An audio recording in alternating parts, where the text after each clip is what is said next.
শাফিন, শাফিন তুমি কি ঘরে আছো? হঠাৎ তখন আমার সতীনের ছেলে উঠে বলল, হ্যাঁ ছোটমা, আমি তো ঘরেই। কেন, কিছু হলো? তখন আমি বললাম, না শাফিন, কিছু হয় নাই। তোর বাবাকে দেখেছো? তখন শাফিন বলল, হ্যাঁ ছোটমা, বাবাকে তো দেখেছি। ওই বন্ধুদের সাথে উদ্যানে বসে কয়েকজন তাসপাশা নিয়ে ব্যস্ত আছে। তখন আমি বললাম, তাই?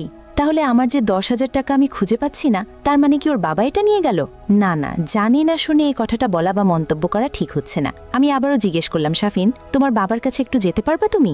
শাফিন বলল, আপনি যদি বলেন অবশ্যই যাব। কেন, কোনো প্রয়োজন আছে খুব জরুরি? আমি বললাম, হ্যাঁ শাফিন, একটু জরুরি। তুমি একটু কক্ষ থেকে বেরিয়ে এসো, একটু প্রবেশদ্বারটা খুলো না।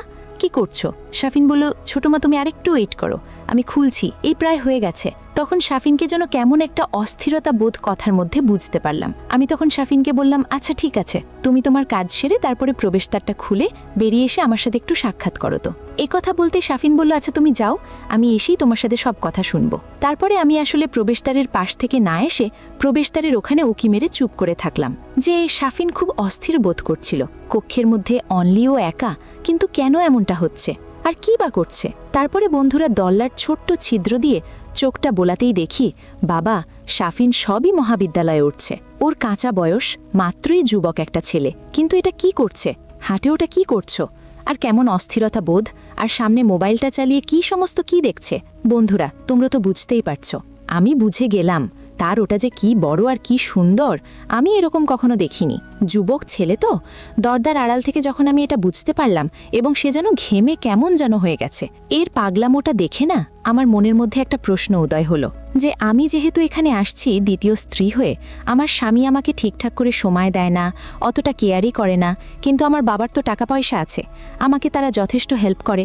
যেহেতু পূর্বে স্বামীকে হারিয়ে আমি বাবার সংসারে এসে বেশ কিছুদিন পড়েছিলাম, বাবা অনেক টাকা পয়সা খরচ করে আবারও এই যে বউলা স্বামীর ঘরেই আমাকে পাঠিয়েছে।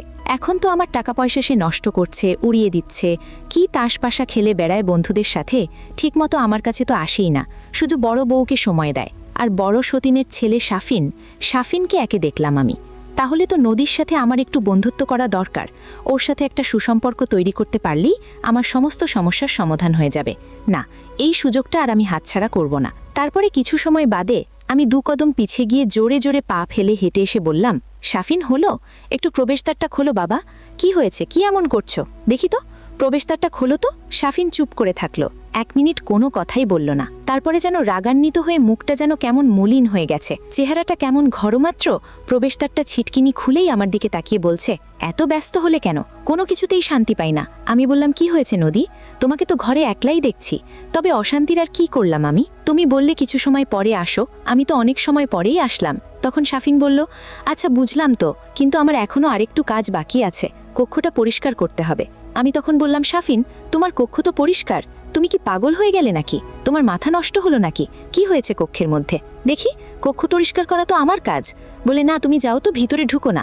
আমি যেন শাফিনকে উপেক্ষা করে তার কক্ষের মধ্যে ঢুকে গেলাম। দেখি খাটের পাশে এই যা কি যে পড়ে আছে, আমিও ভাবছি এটা বলা যাবে না। শাফিনকে তবুও বলছি, শাফিন এসব কি? বলছে, ও কিছু না। তখন আমি বললাম, কিছু না মানে? তোমার চেহারাটা কেমন ঘরমাত্র থেমে গেছো, আর তোমার কথার মধ্যে কেমন যেন ঠিক আমি বুঝতে পারছি না, কি হয়েছে বলো তো? শাফিন তখন মুখটা ওদিকে করে বলছে, যা হয়েছে হয়েছে, এটা শুনে তোমাদের লাভ কি? তোমাকে বলে কি আর আমার কোনো ফায়দা হবে? হোক মুখে মুখে যত ভালোবাসা। আমি বললাম, একবার বলেই দেখো না ফায়দা হয় কি না। শাফিন তখন বলে, কি করে ফায়দা হবে? তুমি আমার কি উপকার করতে পারবে বলো? তাই ভালো লাগছে না, নিজে নিজে যা হওয়ার হয়েছে, যাও তো এখান থেকে। আমি আবারও বলছিলাম, শাফিন, এটা করলে শরীর খারাপ করে, এসব করতে নেই, বোঝো না তুমি? তাছাড়া তোমাদের তো এখন যুবক বয়স, এমনও হতেই পারে। আচ্ছা দেখো, তুমি আমার ভালো বন্ধু হতে পারো না, তুমি তো আমার সতীনের ছেলে, কিন্তু এখনও তো বড় হয়ে গেছো, তোমার সব কথা আমাকে শেয়ার করতে পারবে? তাহলে আমিও তোমাকে ঠিক বন্ধুত্বের ন্যায় সব কথা শেয়ার করব। তাহলে দেখবে এই যে আজকে যেটা আমি স্বচক্ষে দেখছি, এই রকম সমস্যা তোমার হবে না। সেটা কি আমি দেখব? শাফিন বলছে, তাই? তুমি সত্যি বলছো? আমি বললাম যে হ্যাঁ, সত্যি বলছি। দেখো, তোমার বাবা ওই বাইরে থাকে, এই দেখো আমার বিছানার পাল থেকে 10,000 টাকার বান্ডেল আর পাচ্ছি না, নিশ্চয়ই নিয়ে গিয়ে কোথাও জুয়া বা এটা ওটা খেলে মানে মনে হয় পুড়ে ফেলছে। কি বলবো, কিছু বললেই কথায় কথায় বলে তোর বাবার বাড়িতে চলে যা। আমার তো আর ভালো লাগে না, আমি তো এক ঘর ফেরত মেয়ে, সেখান থেকে তোমার বাবার সাথে বিয়ে করে আবার এই সংসারে আসছি, এখনও শান্তি পাচ্ছি না কিছু। তোমার বাবা তো কখনো আমার সাথে ঠিকঠাক করে মুখ ঘুরিয়েও কথাই বলে না, আবার কখনো কখনো আমার পাওনাটাও সে বোঝে। কিছু বুঝতেই তো পারছো, আমারও তো একটা হক আছে। তোমার মাকে নিয়ে এসে ব্যস্ত। আমি কোথায় যাব বলো? তাই বলছি, এই যে এত কষ্ট করে এই যে এখন যে তোমার যে অবস্থাটা দেখছি, কি হয়েছে তোমার মধ্যে, আমি তো সবই বুঝতে পারছি। আমি কি বুঝি না? কিন্তু এইরকমভাবে চলো না। এ সমস্ত করলে ভবিষ্যতে তোমার শারীরিক অসুবিধা হবে। পরের মেয়ে নিয়ে আসলে তার জন্য কি রাখবে? তখন শাফিন বলল, ও তাহলে বুঝতে পেরেছো? আচ্ছা ঠিক আছে, তো দেখি তোমার সাথে এখন থেকে আমার ঘনিষ্ঠ বন্ধুত্বই তৈরি করব। তুমি আমাকে কি সাহায্য করতে পারো এটাই আমি দেখব।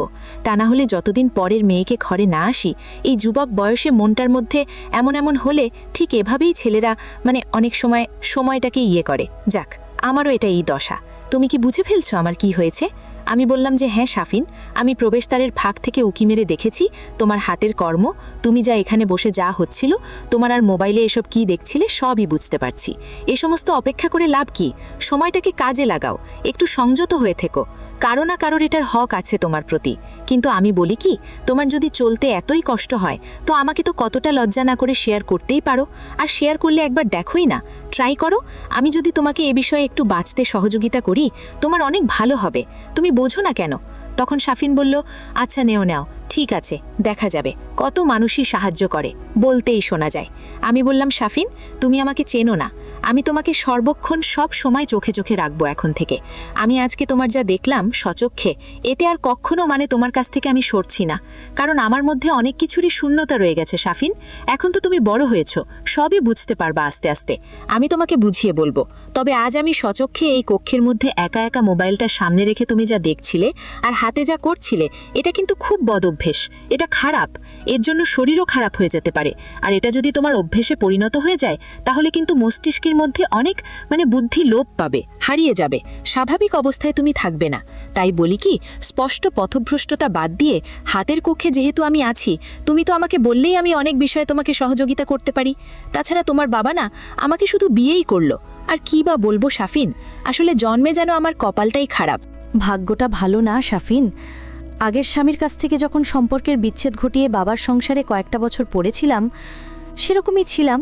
ভেবেছিলাম হয়তো উপরালা যদি চায়, ভালো একটা সংসারে বিয়ে হলে বাকি জীবনটা সুখেই কাটাবো।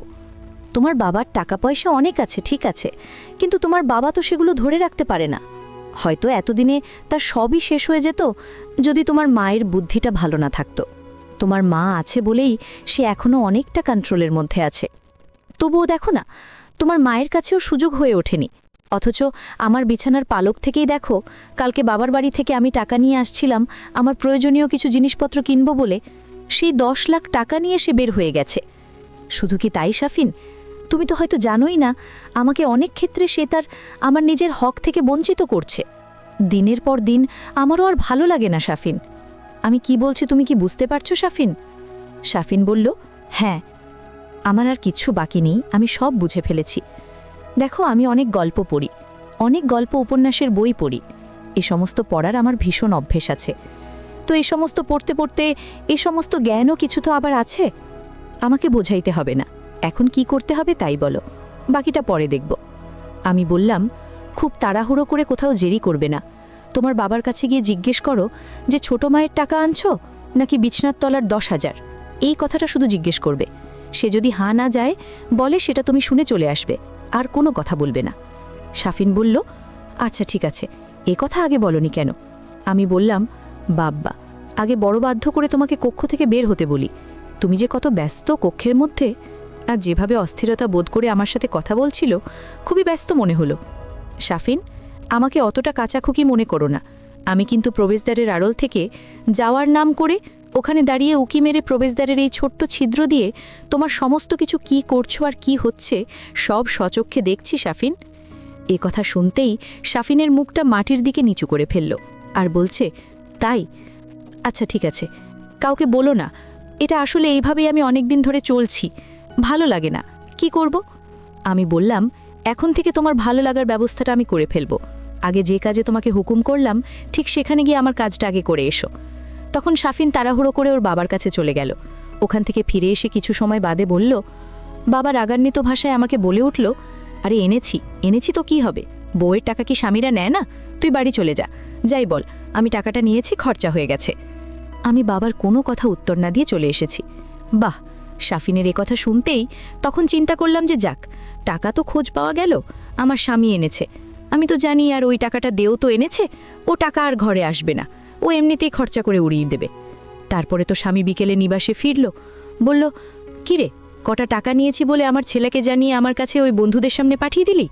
আমি বললাম, দেখো, অন্তত টাকার খোঁজটা তো করা দরকার ছিল আমার। যে টাকাটা আমি বিছানার তলে রাখলাম, টাকাটা গেল কই? তুমি নিয়েছো, তোমার কি উচিত ছিল না আমাকে একটা জানিয়ে টাকাটা নেবে? এখন তুমি আমার হাজবেন্ড, এ কথা তো আর বলতে পারি না যে চোরের মতো করে চুরি করে নিয়ে গেছো। তখন বলল, টাকাটা আমি নিয়েছিলাম, আর তোকে যদি বলতাম হয়তো তুই দিতি কি না দিতি আমি জানি না, তবে এখন তো জানতে পারলি টাকাটা আমার খরচা হয়ে গেছে। আমি বললাম, হ্যাঁ তা তো হবেই, সেটা আমি জানি। তোমার হাতে টাকা গেলে কি আর টাকা ফেরত পাওয়া যাবে? তবে শোনো, টাকাটা নিয়ে আসছিলাম আমার ব্যক্তিগত কয়েকটা জিনিস কিনবো বলে। তুমি তো টাকা পয়সার মালিক হয়েছ, সবই তো বড় বউয়ের হাতে। আমার প্রতি তো আজকাল তোমার কোনো খেয়ালই নেই, ঠিকমতো কাছেও আসো না, খোঁজ খবরও নাও না। আমি কোনো কথা বললাম না, সে বাইরে আবারও তার বন্ধুদের সাথে চলে গেল। কিন্তু শাফিন হঠাৎ করে পড়াশোনা শেষ করে রাত 11টার দিকে আমার প্রবেশদ্বারে এসে নক করে বলল, ছোটো মা, প্রবেশদ্বারটা একটু খোলো তো। আমি বললাম, শাফিন? হ্যাঁ। আমি ওর কথা আওয়াজ পেয়ে প্রবেশদ্বারটা খুললাম। শাফিন কক্ষের মধ্যে ঢুকে পড়ল, বলছে, বাবা তো আজকে তোমার টাকাগুলো নিয়ে সব শেষ করে দিয়েছে। বাবা যে কবে ভালো হবে, জুয়া অভ্যেসটা তার গেল না। আমি বললাম, না থাক, ও হঠাৎ তোমার ছোট মানুষ, বলার দরকার নেই। তোমার না বাবা, আর কাউকে এ সমস্ত কথা বলো না। সে নিজের মাল আমারটা নেওয়ার তার অধিকার আছে, আমি তার স্ত্রী। যা হোক, সেসব কথা বাদ দাও। তো আমি তোমাকে যেটা বলছি, বাপি মেয়েটা যা শুরু করছো, এক একজনের এক একটা অভ্যেস। এ কথা শুনতে শাফিন বলল, আমার আবার কে কি হলো? আমি কি করলাম নদী? তখন বললাম, কেন? তোমার বাবাকে ডাকতে পাঠানোর সময় তোমাকে যে অবস্থায় যা করতে দেখেছি, এটাও তো একটা বদ অভ্যেস। শাফিন, ওই কাজ থেকে ফিরে আসতে হবে, নিজেকে শুধরে নাও। প্রয়োজনে আমাকে কিছু বললেই তো পারো। আমি যদি তোমার এই বিষয়ে একটু সহযোগিতা করতে পারতাম, তাহলে ওই সমস্ত কোনো কিছুর দরকার হতো। বোঝো না কেন তুমি? শাফিন বলল, দেখো, বাবা মা ঘুমিয়ে পড়েছে, বাবা কিন্তু নিবাসে চলে আসছে, মায়ের কক্ষে গেছে। আমি যখন বুঝতে পারলাম সবাই নিশুতি হয়ে গেছে, তাই রাত 11টা বেজে গেছে। আমার পড়াশোনা শেষ, আমি এখন ঘুমাতে যাব। চিন্তা করলাম তুমি কি জন্য একটা লোকছানার কাছে বলতে চাইছিলে, তাই তো তোমার কাছে আসলাম।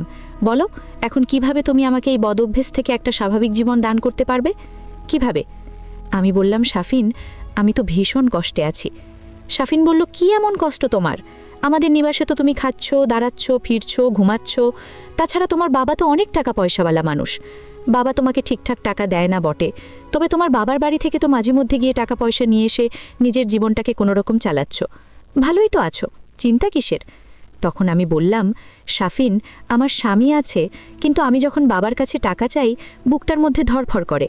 বাবা যদি কথায় কথায় বলে ফেলে একবার যে, তোর তো স্বামী আছে, তোকে বিয়ে দিচ্ছি, বারবার তোকে টাকা দিতে হবে কেন? কি করব তখন বল? এই জন্য মানে ভয় লাগে। তাছাড়া যখনই টাকা পয়সা নিজের জন্য আনি, তোর বাবা নিয়ে এসব খরচা করে ফেলে দেয়। কি বলবো, এ কথা বললে জাত যাবে। শুধু কি তাই শাফিন, তোমার বাবার সাথে বিয়ে হওয়ার পরে হাতে গোনা কয়েকটা দিন সে আমার কাছে রাত কাটিয়েছে। তারপরে আমারও তো একটা লাইফ, একটা জীবন আছে, আমার একটা চাহিদা আছে, ইচ্ছে আছে। আমি একটা যুবতী সুন্দরী মেয়ে, কোনো এক কারণে আমার আগের স্বামী নেশা করছিল বিধায় সেখান থেকে ডিভোর্স দিয়ে বাবার বাড়িতে এসে 2-3 বছর বসেছিলাম। কিন্তু বাবা যে কেন তোমার বাবার সাথে পাঠালো বুঝলাম না। এখানে এসে তো তাকে আমি ঠিকঠাক মতো পাই না, প্রয়োজন মতো। তাই বলছিলাম, যদি তুমি আমাকে এ বিষয়ে একটু সহযোগিতা করতে, মানে আমার কখন কি প্রয়োজন হয় না হয়, এই আর কি, তাছাড়া কিছু না। শাফিন আমার কথায় কিছুটা অনুমান করতে পারলো আর বলল, ও তাই, হ্যাঁ এখন বুঝতে পারছি। আরে এর জন্য চিন্তা করো কেন, আমি এ বিষয়ে খুব অজ্ঞ আছি জানি। তুমি চিন্তা করো না, একবার আমাকে ডাকলেই তো আমি কুট করে তোমার কাছে চলে আসব। তোমাকে আমি সার্বিক সহযোগিতা করব, কোনো টেনশন করো না।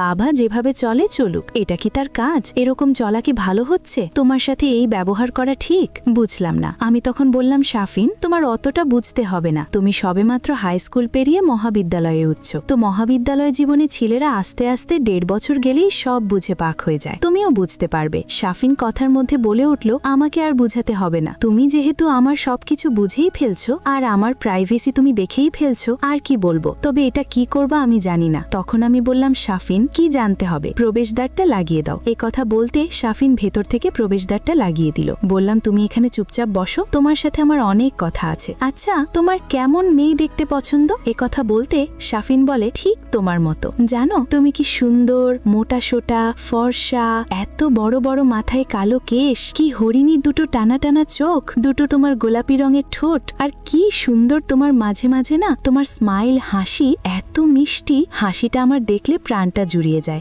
ভাগ্যিস বাবা তোমাকে বউ করে নিবাসে নিয়ে এসছে, তাই দূর থেকে দেখে ভালো লাগে, তাই বললাম আর কি। আমি বললাম, তাই শাফিন, আর কিছু? শাফিন বলল, আর কিছু সেটা কি করে বলবো, সেটা আর বলতে যাচ্ছি না। আমি বললাম, কেন শাফিন? মনের মধ্যে কথা চাপা রাখতে হয় না, যেটা ভালো লাগে সেটা বলতে হয়, প্রকাশ করতে হয়, তাহলে নিজের মনটা একটু হালকা হয়, বোঝো না তুমি? শাফিন বলল, আচ্ছা তোমাকে একটা কথা বলি তো, তুমি আমার একটা কথা রাখবে? আমি বললাম, কথা? তোমার সব শুনবো, বিধাই তো বললাম যে এখানে দুজনে বয়সে দুটো কথা শেয়ার করি। শাফিন কথায় কথায় বলে উঠল, আমি তোমাকে সাজুগুজু অবস্থায় দেখতে চাই। তোমাকে তো কখনো রূপসা করতে দেখিনি, সাধু তো সাজুগুজু করতে দেখিনি। তোমার তো সাজুগুজু করার মতো কত কত কিছুই ড্রেসিং টেবিলে এখানে ওখানে পড়ে থাকে। এভাবে নিজেকে অ্যালোপ্যাথারি করে রাখো কেন? তোমার যে রূপের বাহার, অথচ একটুও যত্ন নাও না। বললাম, শাফিন, এটা কার জন্য করব, কাকে দেখাবো? আমার তো দেখার মানুষ দেখে কেউ নেই। তোমার বাবা তো ঠিকঠাক করে আমার কাছে সময় দেয় না। থাক, এসব কথা বলতে যাচ্ছি না। শাফিন, তুমি তোমার কথা বলো, তুমি কি আমাকে সাজুগুজু অবস্থায় দেখতে চাও? শাফিন বলল, হ্যাঁ, মানে তোমাকে তো কখনো দেখিনি, সেই নতুন বউ হয়ে যেদিন এই নিবাসে এসেছিলে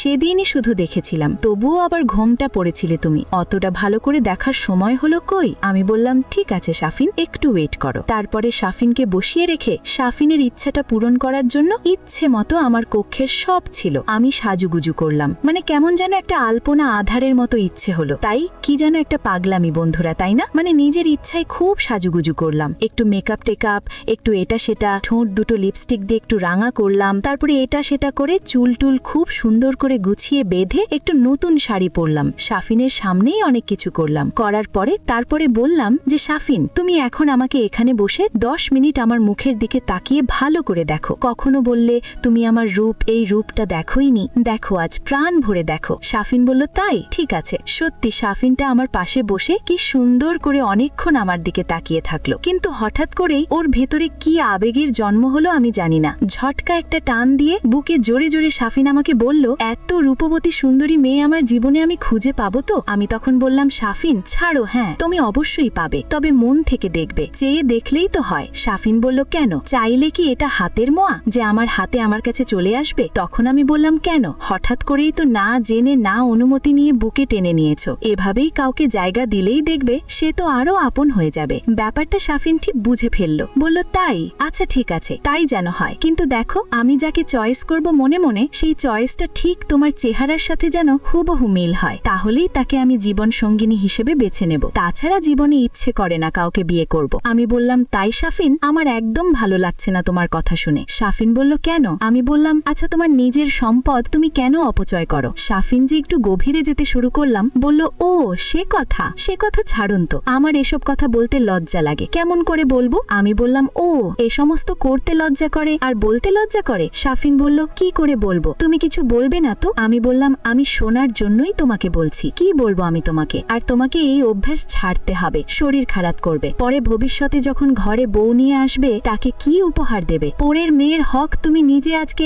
অপচয় করে নষ্ট করেছো কেন? আর এই সমস্ত অশ্লীলতা, এই সমস্ত ভিডিও, এই সমস্ত কোনো কিছু দেখবা না, আর কোনো কিছুর প্রয়োজন হলে আমাকে বলবা। যেন শাফিন আমার এই সমস্ত ঠাস ঠাস কথা শুনে থমকে গেল আর বলল, তুমি এমন করে বলছো, আর এত কিছু কি করে জানলে তুমি? আমি বললাম, শাফিন, আমি সবই বুঝতে পেরেছি, ছেলেদের যেমন একটা বয়সকালে এরকম একটা সময় যায়, মেয়েদের বেলায় ঠিক এরকমই হয়, কিন্তু মেয়েরা কখনো ওকে বলতে পারে না। তখন শাফিন বলল, এটার প্রতিকার, এটাকে দূর করতে হলে কি করব? আমি বললাম, তা আমি জানি না, তবে আমার কাছে তোমার কোনো নিষেধ নেই, তবে আমি তোমাকে ভালো বুদ্ধি দেব, ভালোভাবে চলার জন্য আদেশ করব, তুমি সেভাবেই চলবে, তোমার কোনো কিছু দ্বারা তোমার শারীরিক ক্ষতি হোক সেটা আমি চাইবো না। শাফিন বলল, ঠিক আছে, তাহলে তুমি ঘুমিয়ে পড়ো, এখন আমি যাই। বেশ, আজকে ভালোই তো মজা হলো, তোমাকে সাজুগুজু অবস্থায় দেখতে চাইলাম, কথায় কথায় তুমি ঠাস করে সাজুগুজু করে আমাকে দেখালে, প্রাণটা জুড়িয়ে গেছে, এখন থাকো, যাই, আমি একটু ঘুমাবো, আর সকালে আবার মহাবিদ্যালয়ে যেতে হবে। তো শাফিনকে তখন বললাম, ও বাবা, যেমন নিজের কাজের অজু দেখে পাশে চলে যায়, শাফিন তুমিও তো যাও, আমি একলা একলা সময়টা কাটাবো। যেন থমকে দাঁড়িয়ে গেল আর বলল, তো কি বলবো? আমি সাহসে কুলায় না, তাছাড়া তুমি যেভাবে আমাকে আদেশ উপদেশ করছো, তোমার কি সবকিছু বলতে আমার ভীষণ ভয় লাগে, অতটা বন্ধুত্ব আমার সাথে বুঝি তোমার হবে না। আমি বললাম, শাফিন, ওটা কথার কথা ছিল, কিন্তু আসলেই তোমার সাথে আমার একটা ফ্রি সম্পর্ক তৈরি করা দরকার। তুমি একটা ভালো ছেলে। শাফিন বলল ঠিক আছে, তো কি